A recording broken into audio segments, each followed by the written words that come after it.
What's going on, guys? Welcome back to another video. In this video, first off, I know it's been a long time since I posted a video, but I'm going to start trying to take this channel seriously.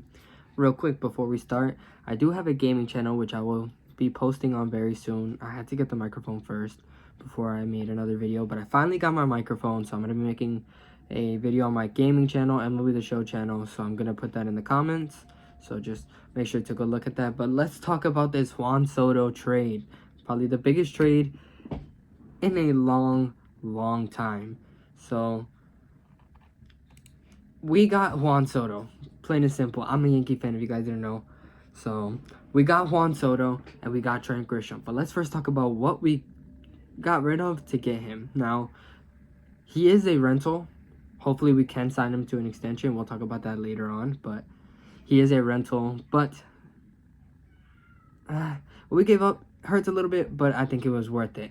So we gave up Michael King, Drew Thorpe, Johnny Brito, Randy Vasquez, and Kyle Higashioka. So the biggest one that hurts the most is definitely Michael King. Michael King was phenomenal. As you guys know, in 2022, he was a setup pitcher for Clay Holmes, and he was a great one. I think he ended up getting hurt, in 2022?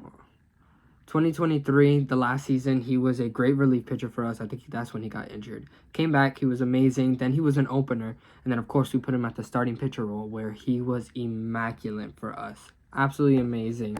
It says right here, in his final 8 games, 38 innings, struck out 48 batters, and held opponents to a .232 batting average with a 1.88 ERA.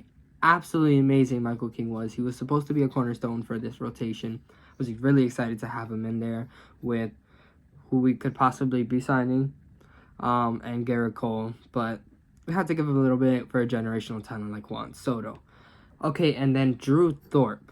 So in 5 starts in AA, 30 innings, struck out 44 batters with a 13.1 strikeout per 9 and 4.4 hits per 9. So he was striking out everybody and nobody got hits off of him. So he was definitely a future pitcher for us. And then it just kind of goes a little bit down from here. Johnny Brito, he was pretty good for us, and Randy Vasquez as well. They didn't have the greatest season, but they did start to pick it up at the end of the season. If you guys remember when we really needed that help out the bullpen because we had a historically injury-prone season. But they did get pretty good as the season progressed. So there you go. Your bullpen gets a little bit better over there in San Diego. Also adding Michael King with Yu Darvish over there. Possibly signing Blake Snell again. So who knows? But at least you got a great 1-2 punch with Darvish and Michael King. Higashioka spent 15 years with the Yankee organization. So definitely respect to you, my man. You were great for us. Great defender, a great mentor, and a great captain, like a leader in that. On that team, and any team he's going to go to, he's going to be a great leader. He's not going to be a starter though, because they do have that rookie who's killing it. They do need that defense behind the plate. Higashioka is definitely the better defender compared to the other option that San Diego has. But yeah, but the biggest thing is Juan Soto, who last year hit 35 home runs with 12 stolen bases, a .410 on-base percentage, and 109 RBIs. He's absolutely amazing, and imagine what he's going to do in New York with that short porch in right field. This is what we needed. We needed a left fielder with power, because he's going to go, if he has the same season as last year, he's going to have 40 to 45 home runs, possibly more in Yankee Stadium. He's going to be amazing, and I cannot wait to see what Juan Soto does on this team, because that short porch over there is going to do him so well. Fun fact, he is the only player through his age 24 season to have 600 walks. And that's what we needed. We needed lefties that walked a lot. And that's exactly what we did with our 3 pickups. So let's talk about the other pickups, actually. So we got Juan Soto, a guy who walks a lot. We got Trent Grisham, a guy who walks a lot. We got Verdugo, a guy who walks a lot. That's what we needed in New York. Left-handed outfielders who walk a lot. We didn't need power. Juan Soto, we needed that. But we didn't necessarily need the power because anybody can hit a home run in Yankee Stadium. That's kind of close. But we needed a guy who was going to get on base consistently from the left-handed side. And we needed them in the outfield. And that's exactly what we got with those 3 guys. That was a big one. And I know nobody saw that. Alex Verdugo, the trade. Not really going to talk about what we gave up because it wasn't really anything worth mentioning, but that was a big signing for us. Now, he did not have a great season last year, did play 142 games, but who knows? He could thrive in New York. But the biggest thing is that he's a good defender, which we really needed, because Juan Soto, not the greatest defender in the world, although Yankee Stadium is smaller, so who knows? Juan Soto could be pretty good over there because less ground to cover, less things to look at. So hopefully Juan Soto can be a better defender in New York. But at least we got that. Alex Verdugo and Trent Grisham, great defenders, guys who walk. That's what we needed, and those are two great signings, underrated signings by the Yankees. Another big thing about Alex Verdugo is he does get a lot of extra base hits. He's averaging over 30 extra base hits a season. He's great with that. Might be a little bit tougher because he is playing in New York, so it's a little bit smaller, so he's going to have to pick up the pace when he's running to get those extra base hits. But there's no doubt in my mind he could pop off for 20 home runs. Who knows? Now that we got all of that stuff out the way, let's talk about what the Yankees need to do. And as you guys know, if you don't know, the Yankees are meeting with Yamamoto on Monday. Yamamoto is a star pitcher over there in Japan. I believe it's Japan. He's a star pitcher, a guy who just strikes out everybody. He's a great pitcher. That is a huge, huge signing to have the 1-2 punch of Garrett Cole and Yamamoto. That would be huge for this team to let this team continue to grow and get better. Okay, so I'm currently editing the video, and I totally forgot to mention Carlos Rodon. So do not forget Carlos Rodon. That would be a great rotation.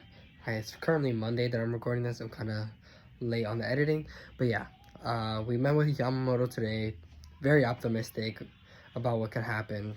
Kind of a little bit of details as we just got crumbs for details. So, but that would be an amazing three-headed monster if we can get Carlos Rodon back to the way Carlos Rodon used to be in Chicago and San Francisco. If we can get that Carlos Rodon with Cole and Yamamoto, that would be a great three-headed monster with whoever you decide to put over there, whether it's Clark Schmidt, whether it's Frankie Montas, whether it's Nestor Cortez, whoever you put, but that's a great three-headed monster if the Yankees can sign Yamamoto. If not, they should definitely look into trading Shane Bieber, like you're going to hear later on in the video, or anybody else who's a free agent at this point that's a good pitcher. But yeah, kind of forgot to mention Carlos Rodon. We got the offense, but how good is the offense with no pitching? And that's why somebody like Yamamoto would be huge for us. Absolutely amazing. And I cannot wait to see if the Yankees can sign him, because apparently they saved the number. I forgot. I think it's like 23 or something like that. They saved the number that he wears over there specifically for him. They did that last year just to save for him, just to get ready for him. So the Yankees have definitely been in on Yamamoto for a long time. Another big thing that I've heard thrown around a little bit is Jordan Hicks. The Yankees are possibly in on Jordan Hicks, which would really help with the bullpen. The only problem is Jordan Hicks is a righty, and that's not great for New York. We need lefties. We desperately need a lefty. In my opinion, re-sign Wandy Peralta. Another guy on the market that's really big is Josh Hader, but that's kind of a big signing. If we don't get Yamamoto, I say we go for Josh Hader. I say we for sure go in on Josh Hader and try and, just figure it out with our team. Sorry. But yeah. So if we don't sign Yamamoto, I think we should definitely go for him, but we need lefties. I don't know who's out there, maybe make a trade for a lefty or whatever, but I think it definitely needs to be done.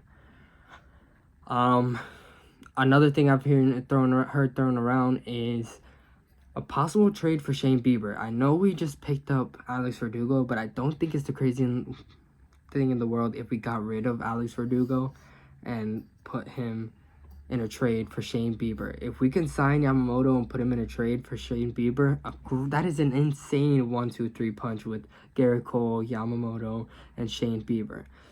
Other guys we have, I believe we're talking to Frankie Montas right now, see how he feels. We're gonna get Nestor Cortez back. We're gonna have Mike Schmidt. No, that's not his name. Clark Schmidt. Sorry.